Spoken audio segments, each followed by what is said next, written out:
Oi, gente! Hoje eu vim aqui conversar com vocês sobre a atuação do psicólogo diante de uma pessoa que recebeu o diagnóstico de uma doença crônica. O que a gente pode fazer nessas situações? De que forma que a gente vai poder ajudar? Quais são os seus objetivos aí do atendimento e caminhos, possibilidades de intervenção nesses casos? Vamos lá? Para quem não me conhece, eu me chamo Maria Emília, eu sou psicóloga hospitalar e também psicóloga clínica e observo essa demanda nesses dois espaços. Claro que é muito mais comum a gente encontrar pessoas com diagnósticos de doenças crônicas no hospital, até porque é para lá que elas vão para fazer o diagnóstico, quando elas ainda estão com sintomas, enfim, estão tentando descobrir o que elas têm. E também é para lá que elas recorrem quando a doença tem algum episódio, tem alguma gravidade a mais, é no hospital que elas vão. Mas a gente pode encontrar essa demanda também na clínica, até porque as pessoas que, quando estão passando por uma situação de doença crônica, elas encontram aí alguns desafios, na sua vida, nos seus relacionamentos, na sua relação com o trabalho, na sua relação com o seu corpo, na sua relação com a doença, e podem ser encaminhadas para o atendimento psicológico ou podem buscar isso por conta própria. Nesse vídeo eu quero focar no momento da crise. Que momento que é esse, o da crise que eu tô falando aqui? Seria o momento desde que os sintomas aparecem até o diagnóstico em si, e também esse período inicial de adaptação à doença. E o ponto principal que gera maior impacto psicológico nessas pessoas é a questão da doença crônica ser uma doença incurável. Então é uma doença que não tem cura, mas tem tratamentos, E esses tratamentos podem ajudar tanto a aumentar o tempo de vida, quanto muitas vezes a melhorar a qualidade de vida. E nesse primeiro momento, algumas reações emocionais são muito esperadas, até a gente pode dizer que são normais, que é a reação mesmo de choque, de negação, de barganha, de raiva, de tristeza. Todas essas reações acontecem nesse primeiro momento. E elas acontecem porque a pessoa se depara tanto com aspectos existenciais quanto com aspectos práticos da relação com a doença. Os aspectos existenciais que eu estou me referindo são aqueles no sentido de a pessoa se deparar com a realidade da morte. Claro que a morte é uma realidade para todos nós que estamos vivos, Mas a gente tenta deixar isso lá no cantinho, tenta seguir a vida evitando pensar nisso. E quando recebe o diagnóstico de uma doença crônica, esse é um dos primeiros pensamentos que vem na cabeça das pessoas. É comum associar a doença à morte, especialmente quando a gente pensa em doenças como o câncer, como o HIV, enfim, são doenças que remetem já mais rapidamente a essa ideia de morte. Mas também outras doenças, podem chegar a pensar nisso, não pela morte em si, mas pelas mudanças, que ela vai exigir no estilo de vida, enfim. Mas as doenças crônicas, elas também mexem na questão da nossa liberdade. A doença, ela, de alguma forma, restringe essa noção de liberdade, como se a pessoa não tivesse alternativa. Até porque, de fato, ela não tem, a doença está ali, já está instalada, não tem mais como evitar ou como fugir dela. Isso remete também à questão do isolamento. A pessoa se sente muito sozinha. Embora tenham muitas pessoas que passem por isso, a vivência ela é única, Então só aquela pessoa sabe o que ela está passando. Isso muitas vezes pode levar ela a tentar se isolar, ou se isolar mesmo sem querer. Um outro ponto é a questão da falta de sentido. As pessoas buscam muito entender o porquê, para quê, o que elas fizeram. Às vezes isso não faz sentido. E isso traz muita angústia. E a doença crônica também faz a pessoa se deparar com aspectos práticos, Como que a relação com o trabalho, algumas doenças limitam alguns tipos de trabalho, a questão mesmo da própria rotina, para incluir o tratamento quando a gente pensa numa doença crônica renal, que exige, por exemplo, a hemodiálise. Então a pessoa sabe que dali para o resto da vida dela, a não ser que ela faça aí um transplante renal, mas é muito provável que ela vá fazer hemodiálise 2, 3 vezes por semana ou até mais. E tudo isso, gente, mexe também o quê? No aspecto financeiro e dos próprios papéis familiares. Então, por exemplo, se a gente pensa num homem que é lá o provedor da família, que é responsável pela maior parte da renda familiar, e ele é acometido por uma doença crônica, muitas vezes, nesse primeiro momento, até que essa família, essas pessoas se reorganizem, há um prejuízo financeiro, tanto pela limitação em relação ao trabalho, como também muitas vezes pelos custos do próprio tratamento. A gente tem o SUS, né? Ele está aí para todos e engloba a maior parte dos tratamentos, mas muitos medicamentos não são oferecidos, precisam de todo um trâmite judicial para ter acesso, alguns nem assim é possível.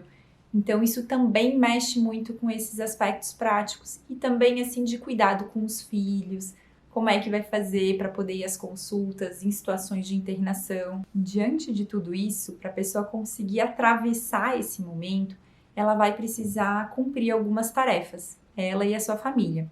Tem algumas tarefas-chave centrais diante da doença crônica, tanto no sentido de lidar realmente com a doença e com esse sentimento de impotência, de incapacidade, com todas essas mudanças e com todas essas limitações que eu falei até agora. Uma outra tarefa que elas vão precisar cumprir aí diante de tudo isso é realmente conseguir dar um sentido e um significado para essa experiência, conseguindo manter alguma sensação de domínio, de competência, tentando conectar aí o passado com o futuro, porque diante dessas doenças, né, que aí levam muitas vezes à perspectiva da morte, muitas vezes tem um encurtamento dessa visão de futuro, uma restrição. E a gente vai ter que ajudar essa pessoa a dar um sentido aí de continuidade à sua vida com essa doença. Diante de todas essas incertezas, né, a gente vai precisar ajudar a pessoa a desenvolver alguma flexibilidade para se adaptar realmente a elas e para conseguir aí então construir, né, novos objetivos ou adaptar objetivos antigos aí.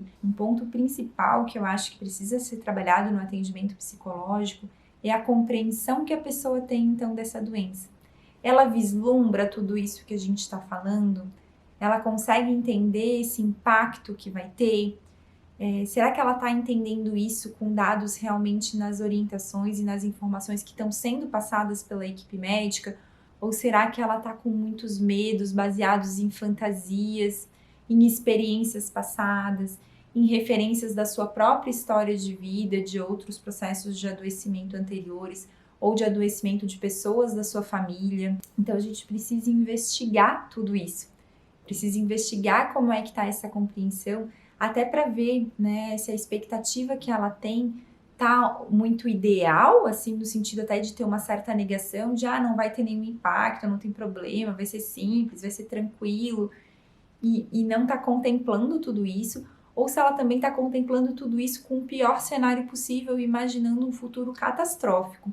Então a gente vai ter que ver que entre esses polos, entre esses extremos, tem várias outras possibilidades e ajudá-la nisso. Ajudá-la muitas vezes a conseguir identificar as suas dúvidas e os seus receios, ajudá-la a conseguir se comunicar melhor com a equipe, se comunicar melhor com a sua família, poder compartilhar um pouco disso que está acontecendo com ela. Às vezes as pessoas têm uma tendência a buscar muita informação, fazer muita pesquisa por conta própria. E isso tem um lado bom, né? Porque tem toda a questão da autonomia envolvida, então a pessoa realmente indo atrás daquilo que ela precisa, mas a gente também precisa muitas vezes ajudar ela a discriminar. Será que ela está buscando insights confiáveis?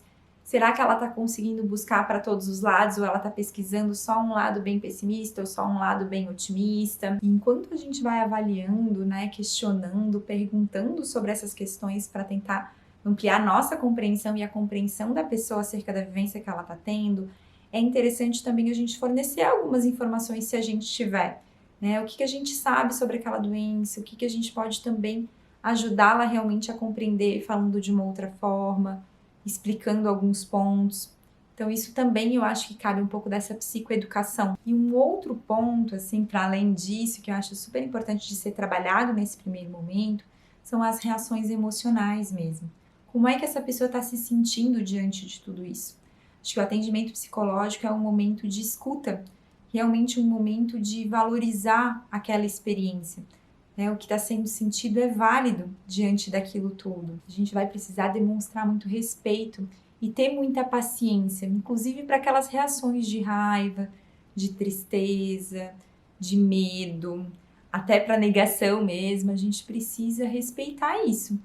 Mas, ao mesmo tempo que a gente precisa respeitar e dar esse tempo, um ponto que eu acho importante de pontuar aqui para vocês é que a gente precisa também ajudar a pessoa a ter consciência de que esse tempo está passando e que isso pode ter impactos no tratamento. O que eu estou querendo dizer, gente? Claro que, né, eu falei ali o exemplo da hemodiálise, se a pessoa precisa fazer uma hemodiálise, essa pessoa precisa fazer um transplante, né, por uma questão de um câncer no fígado, por exemplo, enfim. Vai que ela tem alguma coisa, né? Ou mesmo a diabetes, precisa começar a tomar insulina, precisa regular isso, a pressão alta também é uma doença crônica. E ela tá lá naquele período de assimilação de tudo que tá acontecendo. E muitas vezes nesse período de assimilação, ela ainda não tá se sentindo pronta para realmente dar o pontapé inicial no tratamento, né? Ela pode estar aí se sentindo meio perdida, se sentindo insegura, e inclusive às vezes decidida a não fazer, né? A fazer outras coisas, tem outras prioridades, tem outros planos. Então isso pode acontecer. E tudo bem, né, a pessoa optar por isso, mas a gente acha que precisa, durante o atendimento psicológico, entender se ela realmente está optando por isso, ciente de quais são as possíveis e prováveis consequências nesse caso.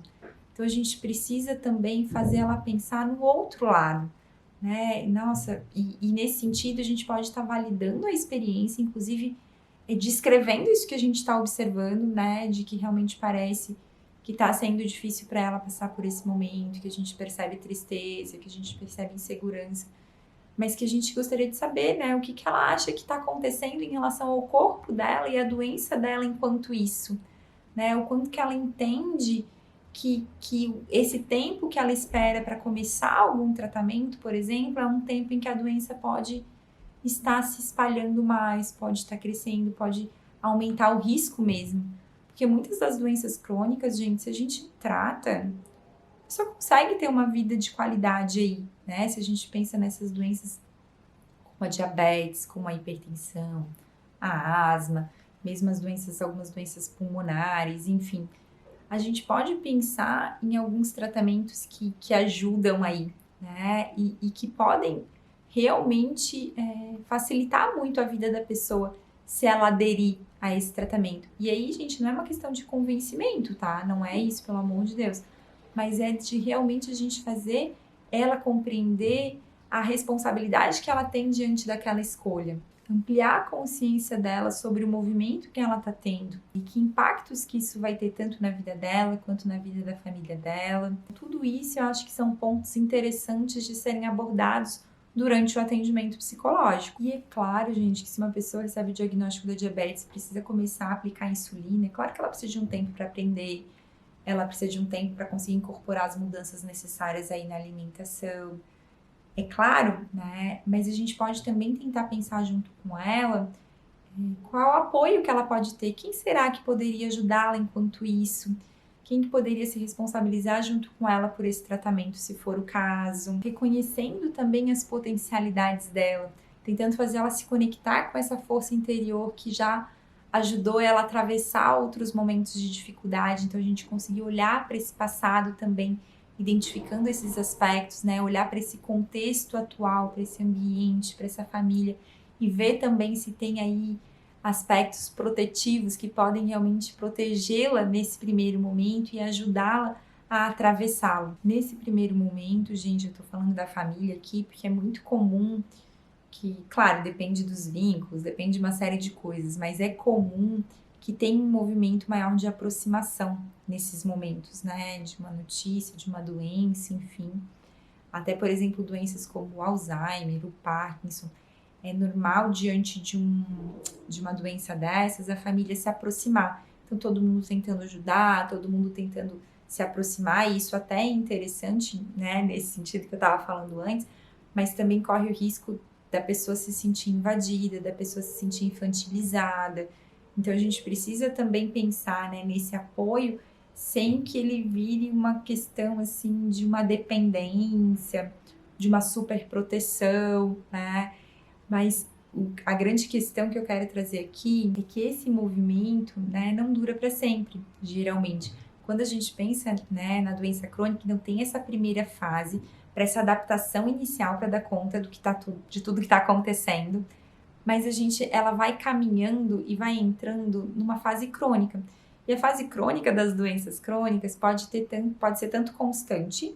Então, por exemplo, se a gente pensa mesmo na diabetes, na hipertensão, tem algo aí que fica mais ou menos igual, e se a pessoa toma o remédio, faz os cuidados com a alimentação, o estilo de vida, também continua aí tudo relativamente bem, ou pode ser uma doença que tenha episódios, crises, né? A doença de Crohn, por exemplo, né? Tem situações que exacerbam, então que a pessoa tem mais dor, tem mais complicações. DPOC, que é uma doença pulmonar também, então às vezes tem exacerbações dessa doença de tempos em tempos. Ou a doença pode ser progressiva. Quando a gente pensa no Alzheimer, por exemplo, a doença tende a ir trazendo limitações cada vez maiores ao longo do tempo. Independente desses tipos aí de doença, o que a pessoa vai ter que fazer é aprender a conviver com a doença. Conviver no sentido de viver com mesmo, né? De conseguir, diante disso que está normal, diante disso que está diferente, conseguir manter algum senso de normalidade, conseguir construir aí uma vida que englobe essa doença, mas que não se restrinja a ela, que não seja só a doença. E aí, isso vale para todo mundo, tanto para o próprio paciente quanto para a família. Então, é comum que, passado um tempo, haja um certo distanciamento, que pode ser muito positivo, justamente nesse sentido, de ter uma organização e cada um conseguir retomar aí alguns objetivos pessoais, para além dos objetivos comuns, mas isso também pode ser sentido pela pessoa com um certo abandono, ou se isso não acontece, pode levar àquele ponto que eu estava falando antes, né, de uma superproteção mesmo, e de uma certa limitação, né, então aquele que era o adulto começa a ser infantilizado, tratado como criança.